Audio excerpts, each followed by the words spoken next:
Party time. Welcome to another episode of the Chad Prather Show. It is Monday. It is Monday all day long, and I want to say wow at the outrage. There's so much outrage in the world today, and we're going to get into some of that. Tales of outrage. What first? Hey, I know what I was thinking about this morning, Brandon. Answer this question for me, buddy. Trad wife. That's a traditional wife, right? Correct. That's what that phrase means. Yes, in the online world, that's the phrasing. I keep seeing that. It's more and more as that's getting tossed around. I'm seeing like a big thing with that. Is that like a? It's become this kind of online movement. I guess it's the female version of like the manosphere red pill movement. Yeah, I would say most of it is LARPing. The best description I've found for it is it's OnlyFans with clothes on. Okay. All right. So basically these girls are getting in their dresses, their calico, and their aprons, and they're baking a pie, and they're posting pictures with it. Correct. And saying, I'm ready for my man to come home. Yeah, and a lot of them are not actually married. Most of them, from what I see, are not. Yeah, and most of what I see is it tends to just be a nice medium to attack other women. Yeah, I kind of, it's kind of an anti-feminist thing. Yeah, it's kind of corny to me, to be honest. Well, I mean, I see a lot of these girls out there wearing their, Little House on the Prairie dresses, and they're holding little baby chickens, and they're saying they're learning about how to grow food, and they've got a really good manicure. I know that. Yeah, I mean, look, most of them are hot. I doubt any of them can cook. Yeah, and don't get me wrong. I'm just catching up with the lingo because I've been saying this for a long time, that traditional values and roles aren't a bad thing for society. Women want to be protected. They want to be nurtured. They want to be taken care of. They want something provided for them. They want to be able to nurture and provide and protect themselves. They want to be able to do that themselves for, the man in their life and their children. And there's something to be said for traditional values and roles. It's interesting that this is a trend, though. It's fascinating that, and when I say a trend, I mean people who have never been married and have never had children and seemingly have all the damn answers. So get back to me on that, on how that works out. If it's a return to traditional values and roles within marriage and in relationships and in between men and women, I'm all for it. We'll see how this thing plays out, but it's interesting to do that. I was just thinking about that this morning because I'm watching all of these, I watch these reels and every now and then, your reels kind of, they tell you that the algorithms kind of pick out what they think you want to see. And so I see a lot of talking heads, I hear people with their opinions on stuff. And I was watching one this morning that really triggered some thought in me about how women really do want men to be men. And they've labeled that as toxicity. Toxic masculinity, that's a made-up thing. That term, that phrase, toxic masculinity, came from the criminal justice system that wanted to describe why, men in prison did certain things, decided to create a shiv and start stabbing people because somebody walked across their turf or whatever. And so they called it toxic masculinity. And now they've carried that over into society to try to say anytime a man is masculine or does anything, that exudes any form of testosterone, he must be a toxic male. There's no such thing as toxic masculinity. There's just masculinity, and then there's toxic people. Okay, sometimes people are toxic. It doesn't have anything to do with necessarily the hormones that are running through your body. And I don't know. I see this, and I think women do want men to be men, Brandon. I think women want men to be men. They want to be protected. They want men to be strong. I say that to a guy wearing a Kangol hat. I don't know, wearing an Adidas. I'm wearing the LA version of the cowboy hat. You are. That's like a little. I don't know what to call that, but yeah. Look, I am who I am. LL Cool J. The fact that you are confident in who you are, there's something very appealing about that, Brandon. Yeah, I ain't gonna change. I can't wear the cowboy hat. I look stupid. No, hell, I don't even want to wear it most of the time. I'm kicking it back old school today, baby. I got a button up. I got pants on. I got boots. It's Monday. We're coming in looking good. Let's go. You ever notice though? But they're like, oh, men just think they're superior to women. No, it's not that. It's just that men do different things than women do. You walk outside, you look at a city, and you go, oh, men built that. Men built that. There's nothing toxic about saying that. When you look at what happens whenever a guy walks up to a girl in a bar or whatever, and he says, hey, let me buy you a drink. And she's like, what does she say? I have a boyfriend. I have a husband. Why are you manufacturing a man to protect you? Isn't that something? Isn't that interesting? It's a fair point. Women do that. If they don't have a boyfriend, they'll manufacture a man because they know that a man protects you from another man. And so they'll manufacture that in order to create a scenario whereby they don't have to deal with this guy. And so that's always interesting to me, that stuff like that happens. And then people say, oh, well, there's no difference between women and men. Yeah, there is. And I don't mind what you think about my opinion on that. Now, that being said, sometimes you have men who really should step up and be men and be leaders, and they just don't do it. Case in point, Joe Biden, the leader, quote, of the free world. Joe Biden. Now, I don't know what to make yet of this Maui fire. Okay? I don't... I've always said that when tragedy happens, it's hard when you're a comedian because you have the jokes written that day. But it's also when you're a little bit of a conspiracy theorist and you're sick of the mainstream media not telling you the full story. You also hate the fact that the day the tragedy happens, you've got the conspiracies going in your head as well. And I've got some conspiracies going, Brandon. Oh, I got a lot, too. Bro, let's talk about it. Because, okay, now here's my mindset towards Maui. You see the horrific images and the videos coming out, and it's just, I've heard from so many people who are residents there, they're from there, they just got back from being there, they were there the week before the fire happened. So many of my friends, I was like, wow, so many people with this connection to Maui, I had no idea. And Maui is a paradise. Now, again, I don't think it's any secret, it is liberal run, and it's a liberal state, it's a blue state. But again, that doesn't take away from the tragedy. That's not to read any insinuation into what happened. This is a tragedy. There's well over 100 identified dead. There are over 1,000 missing. This is a tragedy. You don't want to politicize a tragedy. But at the same time, I'm going, what is happening here? Because we don't know what caused the fire. We don't know what started. But what we do know, and again, I tell you, where conspiracy comes from is whenever they tell you just enough and then they leave a vacuum and then we rush into the vacuum to find out what other information there is. We know that this is property and land they've been after this land, big business and corporate America and all these, power elites have been after this to develop it and commercialize it in a bigger way than they have, in a long time. There's a lot of history there. And then you go, well, in 15 years, what's that place going to look like? It's going to look like South Beach, Miami. You just can't say it's not. It is. Because the people who are going to come in with the money and they're going to rebuild it and it's going to be commercialized to the hilt. I've already seen people on Twitter saying they're getting offers from big companies reaching out saying we'll buy the land as it is. Yeah. People whose houses have burned down immediately getting calls. Yeah, there's some weird stuff going on. There is. And you have people there. You have indigenous people. They've been after that land. They've been after that property for a long time. And they're all testifying to that saying, we've pushed back. We've dug in. We stood our ground against this. And then boom, now it's it burns down. And there's this tragic loss of life, and you hate to think that anything nefarious like that would be going on to the point where you're after land and you're willing to sacrifice so many lives. But the president steps up and says, okay, well, we're going to give them whatever resources. Well, he allotted $12 billion. Now, this is the same time where he gave another $25 billion to Ukraine. This is where I start to get a little irritated and pissed off.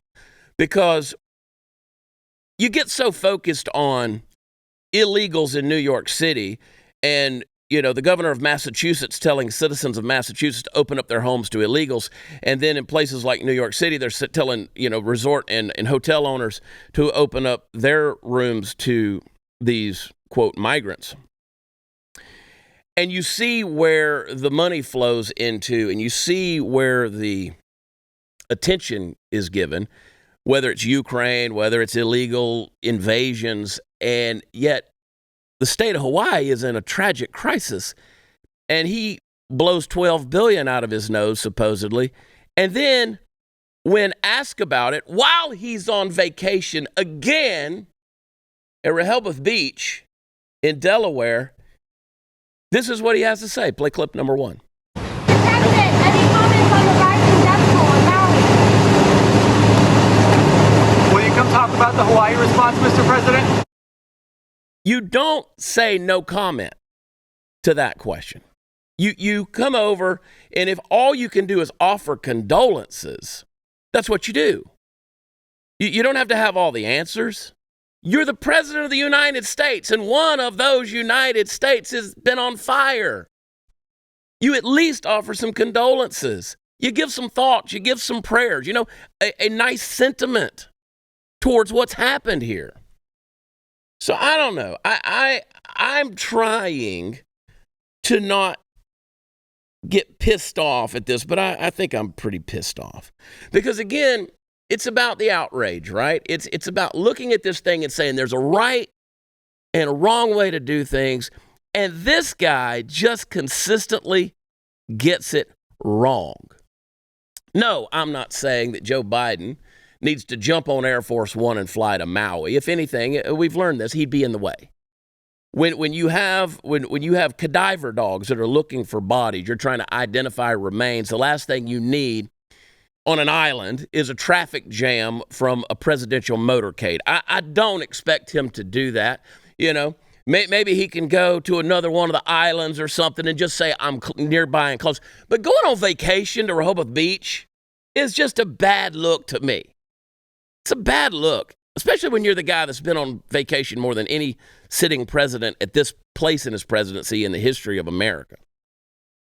And then they ask you, do you have anything that you can say about this? No comment. Well, I'll tell you why he has no comment, because he doesn't have any note cards. There's no note cards, therefore there's no comment. There's nobody there to tell him what to say. There's no earpiece, there's no teleprompter. This guy is a potato. He has nothing to give the American people because there's no thought there, much less compassion, much less caring about the plight of the Hawaiian people in the middle of this. No, he doesn't care about that. He doesn't care about that. He's on to the next. So I've seen a lot of interesting memes and tweets out there that have said, hey, maybe if some, billionaire oligarch from Maui could give Hunter Biden some money, then maybe that would prompt Joe Biden to give a better response towards what's happening there in the Hawaiian Islands. But again, I think that we're expecting too much from this guy at this point. We're not done with the outrage. I got some more stuff I want to get into. It's amazing how people spin things. Amazing how people spin things. Hey, you got to clean your guns. It is part of being a responsible gun owner. It can be a dirty job, especially when you got a lot of guns and you kind of put off cleaning them for a little while. You can use the patch, but it's messy. You can use the rope bore snake, but that's got a 2-color pattern in it, which a lot of times hides the dirt. You don't know if your barrel's clean or not. So I like using Barrel Buddy. They are kind of just a really cool thing that does it all. So Barrel Buddy compresses to fill the interior of your gun's barrel. It will clean the rifling grooves. It will come in 7 different sizes to match any caliber firearm you own. It's composed of polymers that don't leave behind residual particles, so it's safer as well. It cleans by scrubbing and collecting all of the dirt and the goo in there, and then it absorbs the remaining residue, and it'll even buff the interior surface of your rifle clean. So you can lubricate your firearm as well while you're cleaning it. So cleaning your gun is an important part of being a responsible gun owner, and Barrel Buddy is a totally new concept. It's a safer concept, and it's a better way to take care of your firearm. So get some today. I promise you, you're going to love them. So I want you to go over to barrelbuddy.com today. That's barrelbuddy.com, and we'll be right back.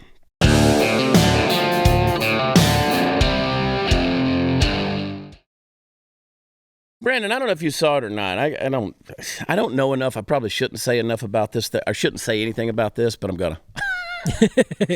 because I like to just, charge in where angels fear to tread. I don't know if you guys saw that interview with Dennis Prager. And they were talking about not child pornography, but animated child pornography.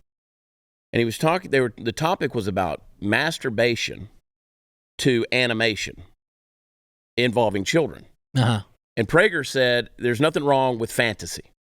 You can't judge a person by fantasy. You judge them by actions. Can't judge them by... And I'm like, am I listening to Dennis Prager say these words? Yeah, that's a weird take. It's a weird take. In fact, he doubles down on it, and it's a 48-minute interview. And I think Prager's on with Charlie Kirk today, and I think Charlie was going to press him on some of this stuff. I don't know.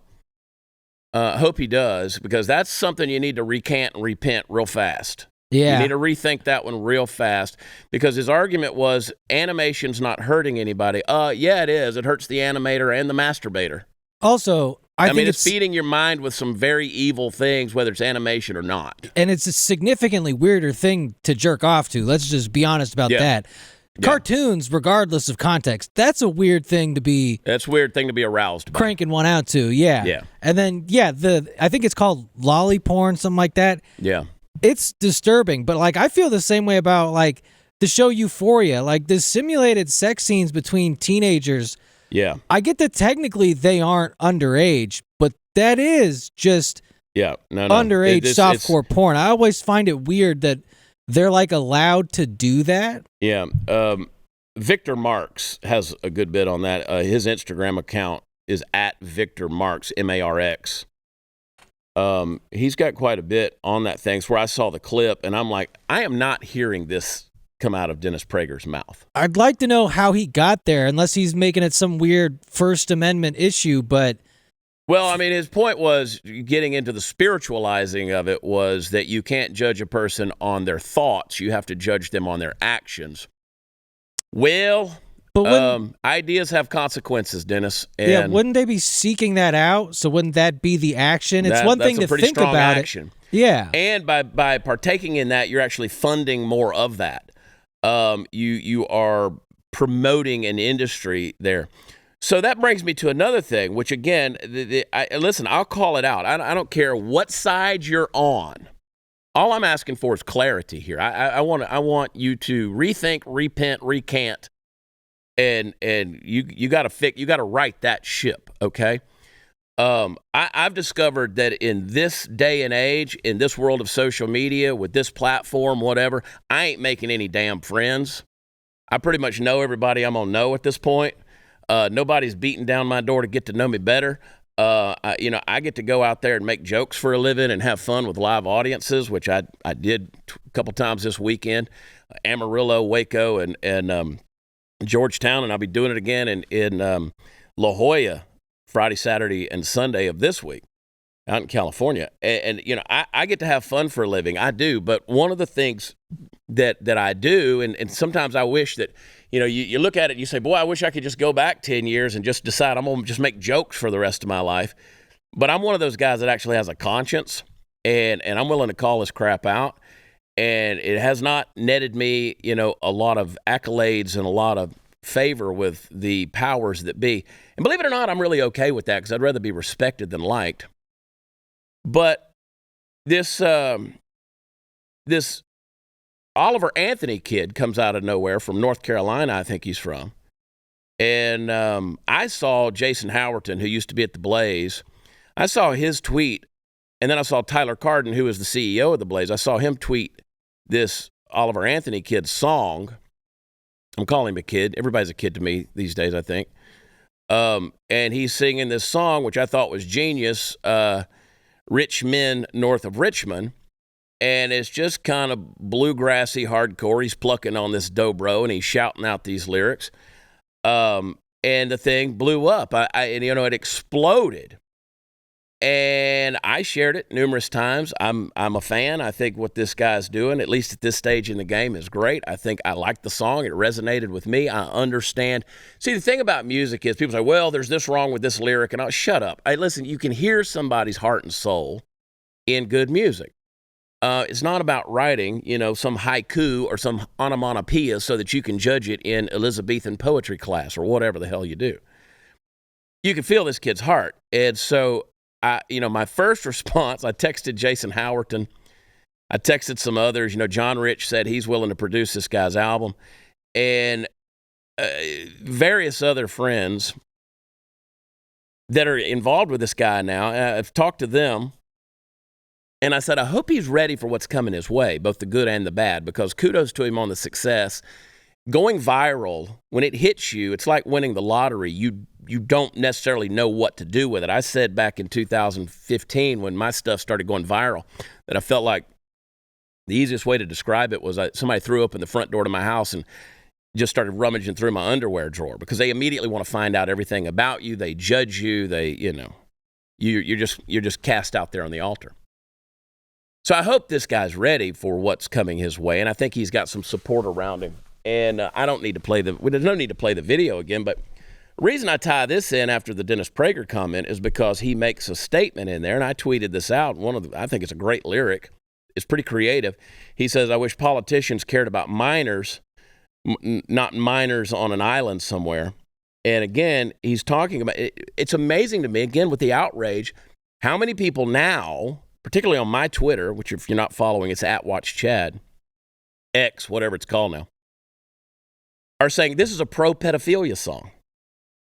Dude, the stretch and the reach, the mental gymnastics that you got to do to get to that point, and I mean, that's because, again, the progressive left always has to spin a narrative.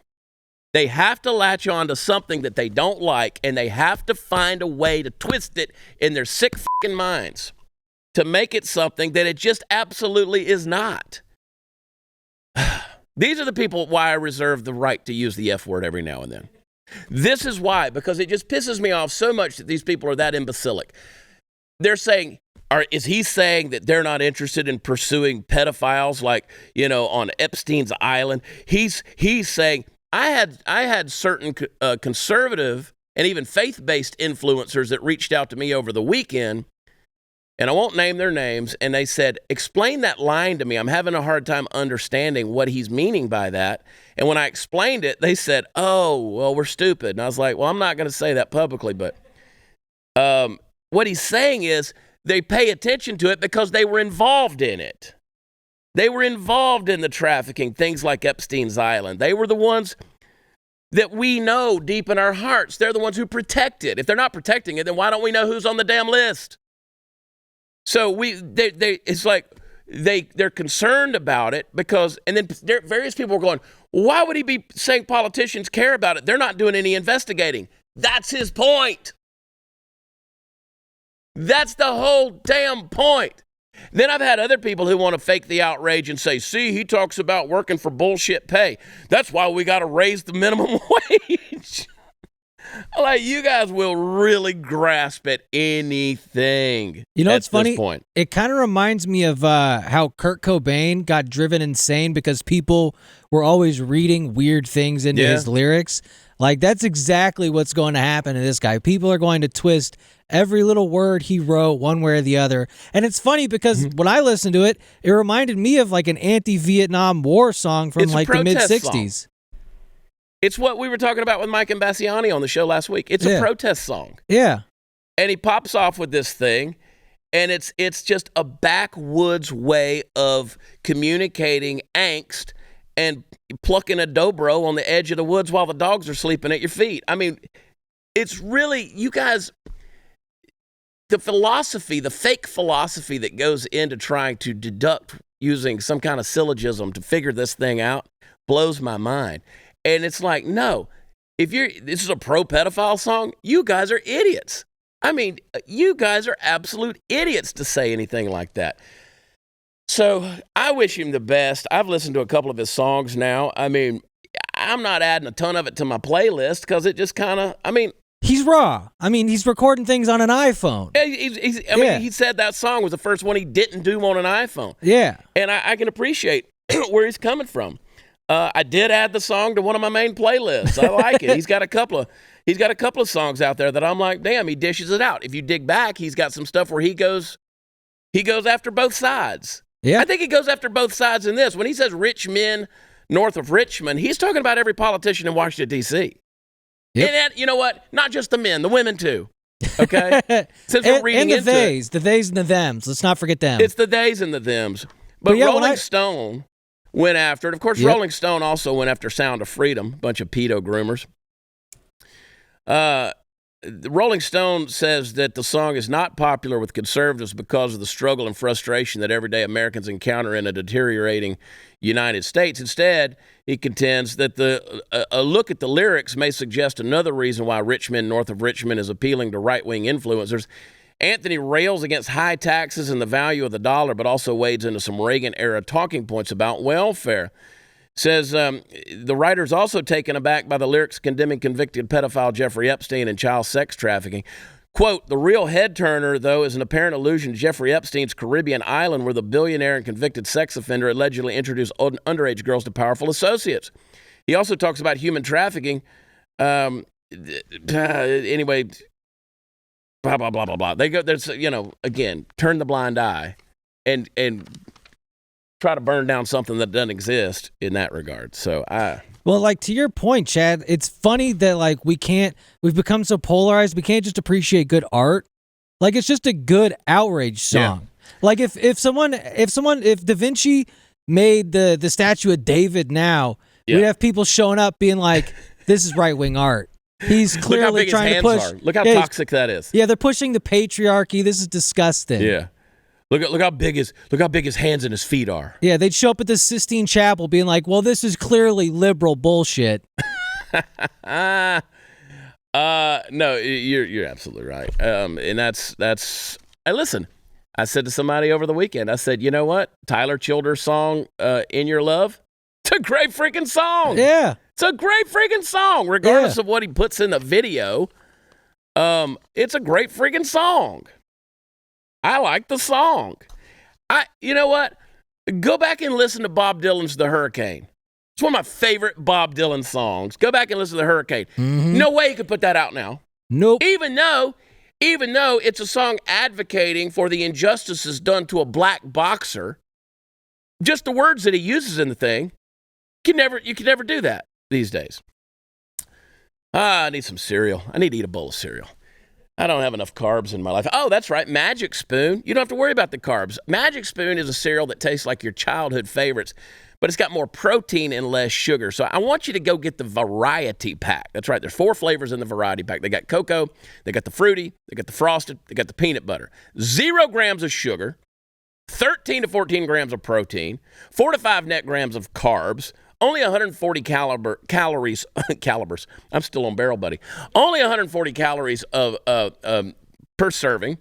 High protein, no sugar, keto-friendly, gluten-free, grain-free, soy-free, and guess what? It's freaking good. I tried the peanut butter. I was like, I'm not going to like the peanut butter. It's going to be too rich. It's incredible how good this stuff is. Delicious, crunchy. You got to get some Magic Spoon. Grab the variety pack today. Use promo code CHAD. I spell it Chad. It'll save you $5 off your order. And Magic Spoon's so confident in their product, it's backed by 100% happiness guarantee. So if you don't like it, they'll refund your money, no questions asked. So get your next delicious bowl of high-protein cereal at magicspoon.com/Chad. Use promo code Chad. Save $5. And I want to say thank you, Magic Spoon, for trusting us to partner with your brand. We'll be right back.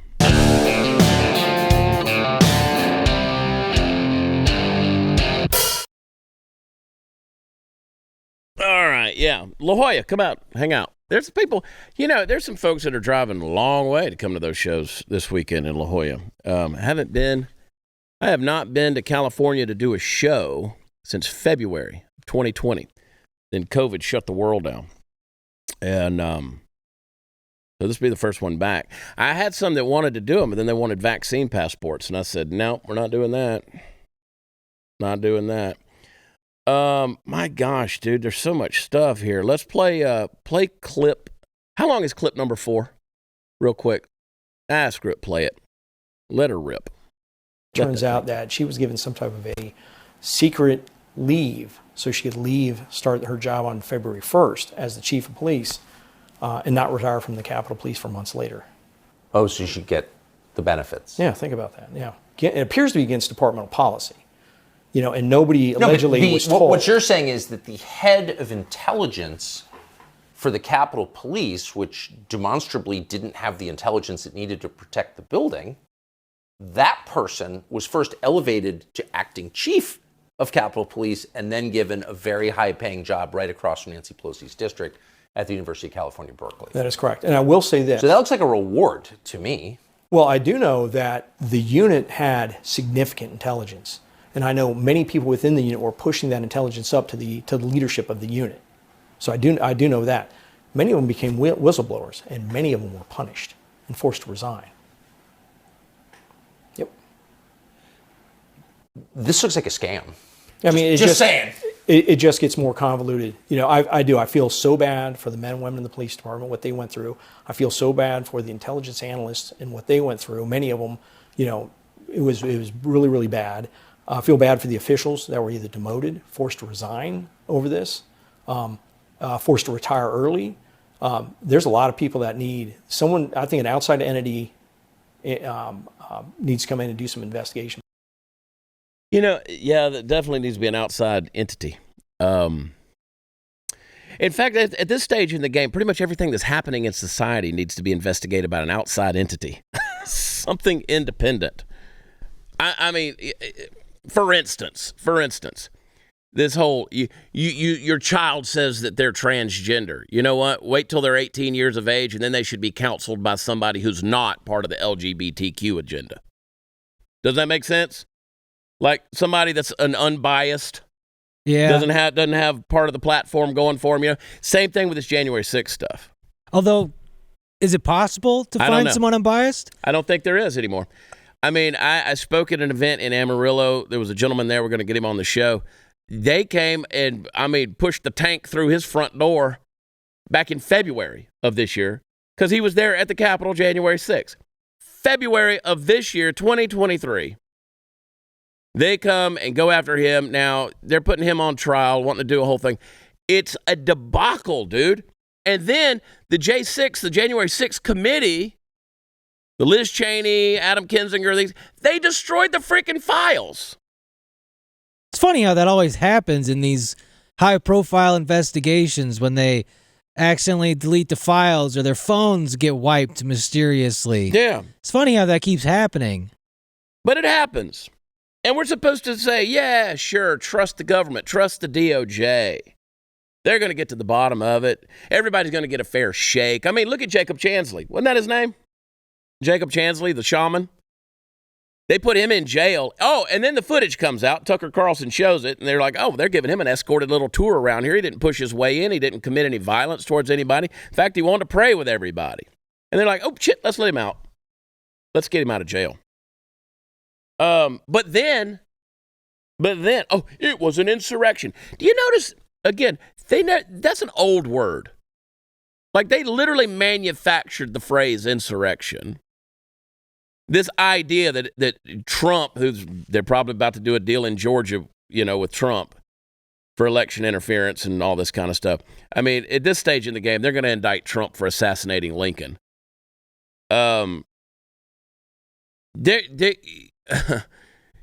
Inciting an insurrection, couldn't certify the election results. Yeah, you can. It's a push of a button on a computer. They weren't in there sitting there with the ballots. They weren't sitting there on 130 million ballots underneath Mike Pence's chair there on the floor of Congress. Again, the mental gymnastics that people have to go through to this stuff. But don't worry. The southern border, wide open. You got illegals all over the country that you're going to be forced to put them in your house. You're going to be forced to put them in your hotels. Any spare space you got, we're going to be housing illegals. We're going to make sure that your tax dollars are funding them, feeding them, putting them up, making them comfortable. But yet you got people who, again, happen to be pissing on a tree out in, a quarter mile from the from the Capitol building. They're going to put them in solitary confinement. That's the justice system we have here in America today. Play clip number 5, please. Let's enjoy some more of America right here. Play clip 5. Oh, anybody want to go shopping at Nordstrom? There they go. Just take whatever you want to take. Just grab some stuff.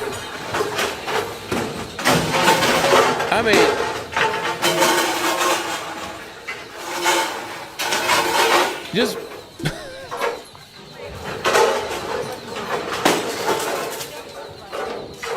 absolutely abject, lawless society. Either you stop nonsense like that or society stops. It's a downward spiral. You will not have a society that's worth a damn, worth a shit, worth a squirt of piss if you don't stop stuff like this. And it's happening more and more. And you just let them get away with it. Just let them get away with it. Man. I know that mall, too. I've been to that mall many times in Topanga. That's a very nice area. It's a very nice area. I've been there. You're right. Gosh.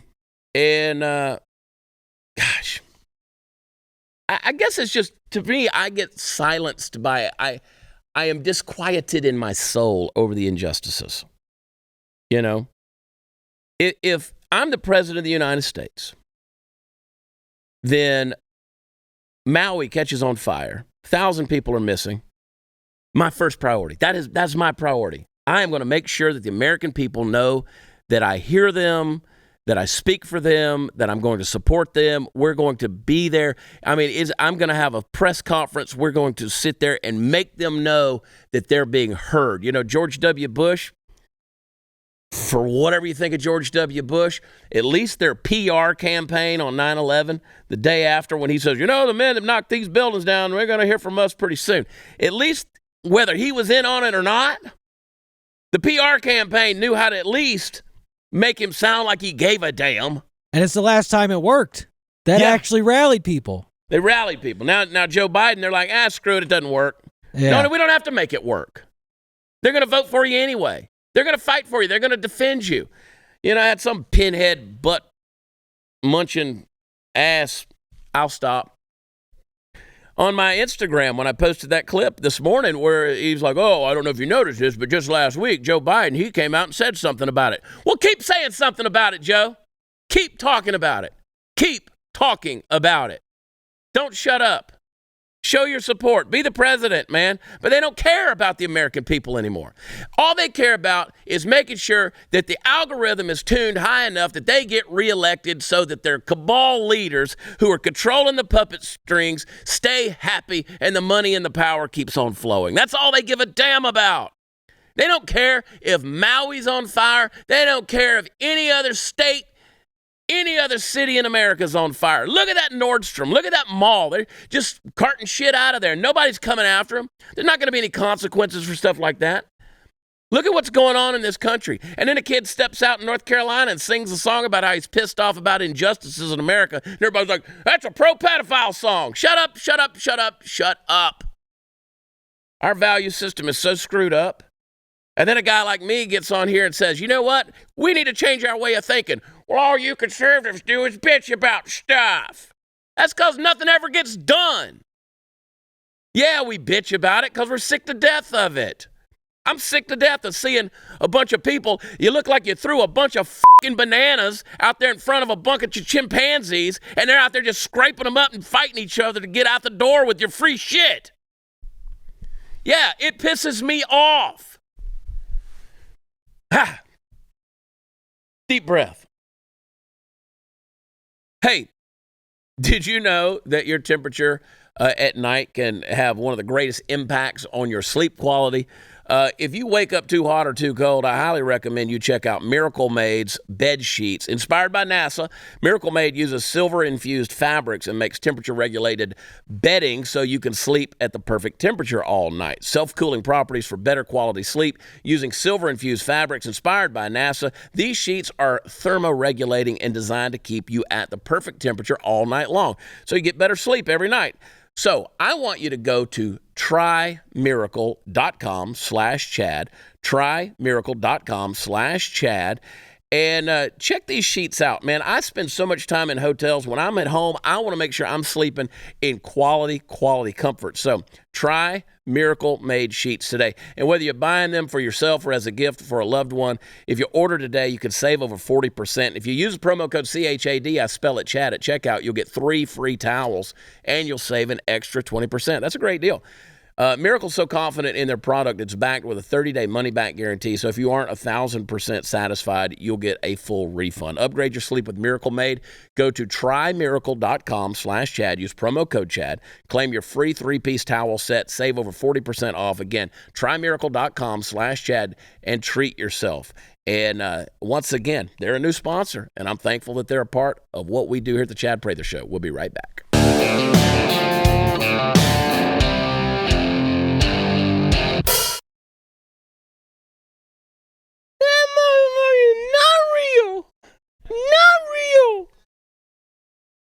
I've been doing that Tiffany Gomez voice for weeks now. That's the girl that, was talking about got off the plane.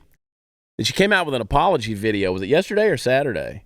But it don't matter. I think it was Saturday. Yeah, Tiffany Gomez. We finally found out who it is. She's a marketing person. Yep. And I don't know if she's an executive or whatever, but she's a marketing person. She came out with her apology video, and I was like, what are you apologizing about, girl?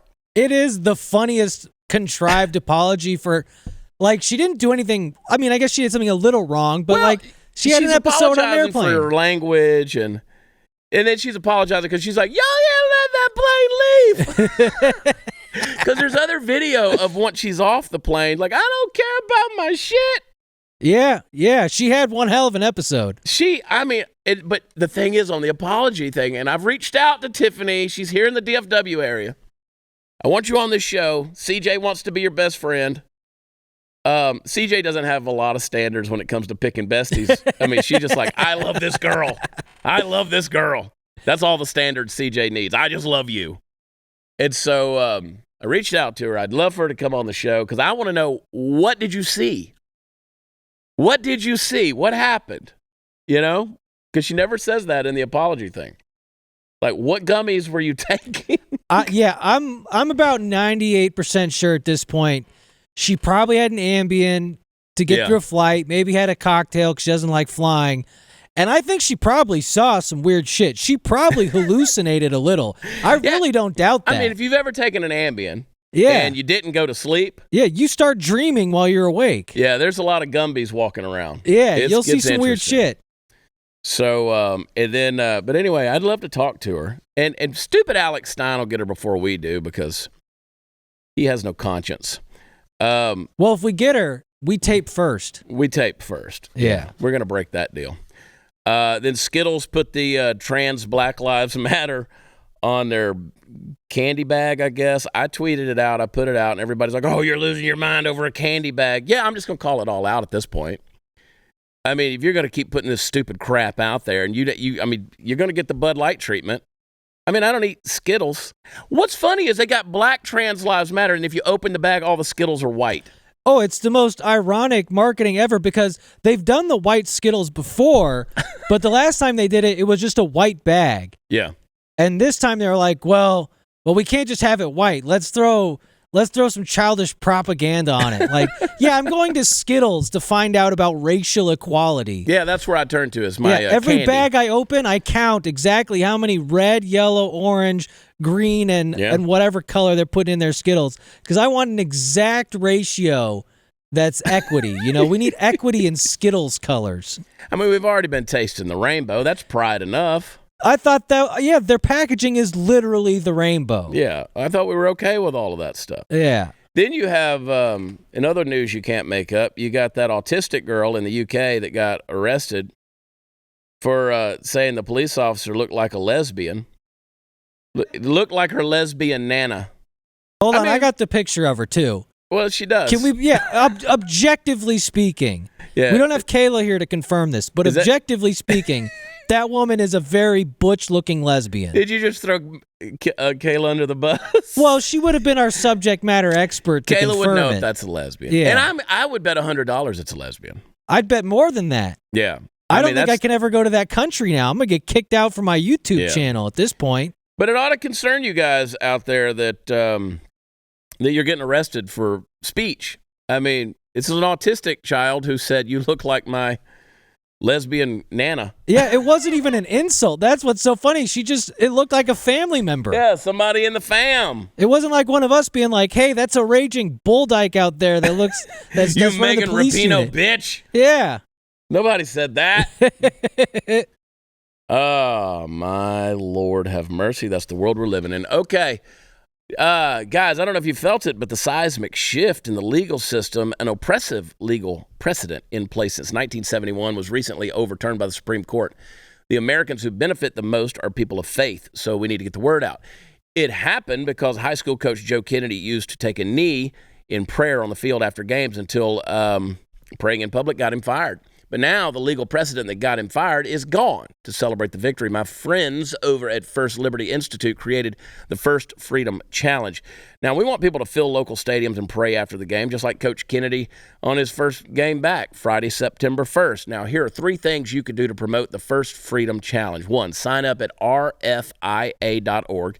Commit to praying on September 1st. 2, record a short video message challenging people to take a knee in prayer with Coach Kennedy. 3, share your video on social media. Let the world know that the freedoms intended by our founding fathers are back. So join me and take the First Freedom Challenge. Sign up at rfia.org,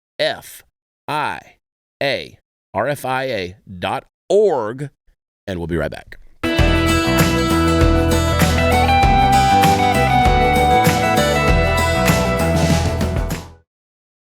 All right, there's tons of stuff we could have gotten in today, but I just had to, get my outrage going. We'll be here tomorrow. Tuesday will be Monday's hangover. How about that, okay? Next week will be interesting. I'm actually going to be in Nashville for the last 2 weeks of the month, so we're going to be taping from Jason Whitlock's studio. I think Monday's episode will still be from here, but then the last 2 weeks of the month will be there in Nashville, taping from Whitlock's. So we'll see how that goes. Technology, man. Satan lives in the technology, so we'll see how it goes. But we're going to be there. We're recording a brand new album and with Based Records, and so I'm looking forward to what we got there. We got 6 original songs coming out that are just really, really cool, and I think you're going to love them. And we even have a Christmas song on this album. Pretty cool little Christmas song that I think everybody's going to love. You guys can help me go viral like Oliver Anthony. I think that'd be great for the bottom line, and it'll pay for the production costs in Nashville. Hope you guys have a great evening. I love you guys so much. And don't forget, go to watchchad.com. That's where all the fun stuff is. Do a little shopping over there. Check out the tour schedule. We got places coming up. Got Kansas City. I'm going to be up in Wyoming. Going to be in South Dakota. We got tons of stuff coming. So check it out. And don't forget, I'll be in La Jolla at the Comedy Store this weekend. 3 nights, 5 shows. I'd love to see you out there. I'd like to find some of my people out there. You know what I'm talking about? And then if you're not a subscriber to Blaze TV, go to blazetv.com/Chad. Use promo code Chad and save on an annual subscription and be a part of the Blaze family. Until tomorrow, know that we love you. God bless you, and we will see you then. Bye.